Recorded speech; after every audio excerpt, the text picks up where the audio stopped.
Femi Oluwole squirms as he tries to defend EU vaccine chaos. Germany is jealous of us. Pro-EU campaigner Femi Oluwole has struggled to defend Brussels' vaccine rollout scheme, as he insisted that the vaccination differences between the UK and the EU are not linked to Brexit. Femi Oluwole struggled to defend the EU's abysmal vaccine rollout, as the ardent supporter of the EU was forced to admit that Brussels had got it wrong during the pandemic. The leading pro-EU campaigner repeatedly insisted that the high vaccination rates in the UK were not affected by Brexit. This comes amid growing criticism against the European Commission over its vaccine procurement strategy, particularly when compared to the UK. Speaking on talkRADIO, former Brexit Party MEP Alex Phillips told Femi Oluwole that Brussels' rollout has been an unmitigated disaster. She added, "The procurement was up to the EU, and they failed on that. The public messaging has been up to the EU and they failed on that." Echoing this, radio host Patrick Christies said, "It is better to be out of the EU if you want a vaccine." Femi, has this shown the EU's true colors, that it's a bit slow, a bit poorly led? Mr. Oluwole responded, "Yes, the EU hasn't been as great as we have in terms of the vaccine rollout, but in handling the pandemic, we have the worst economic recession in the G7 and the worst excess death rate in Europe." Mr. Christies rebuked this.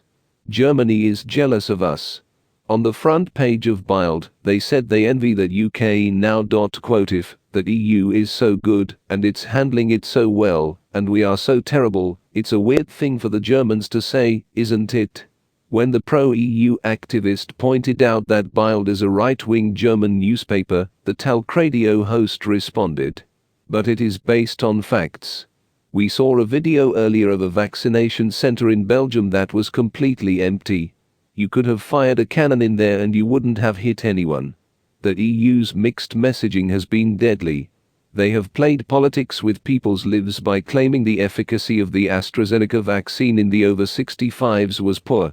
As a result of this, people are refusing to take it, and some don't want to stock it."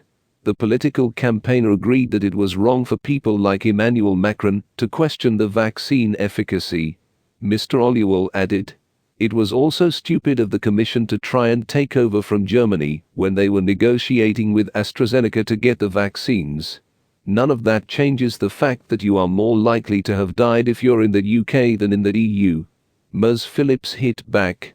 "Banging on about death rate has very little to do Brexit with membership of a political bloc. You agree with us that the handling of the vaccine has been bad.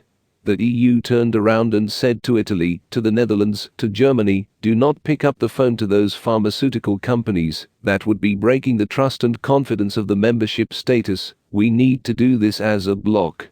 The European Commission still insists its aim is to get at least 70% of adults vaccinated in the bloc by mid-September, although the total vaccinated remains below 10%. European Commission President Ursula von der Leyen said she felt assured that the target would be met.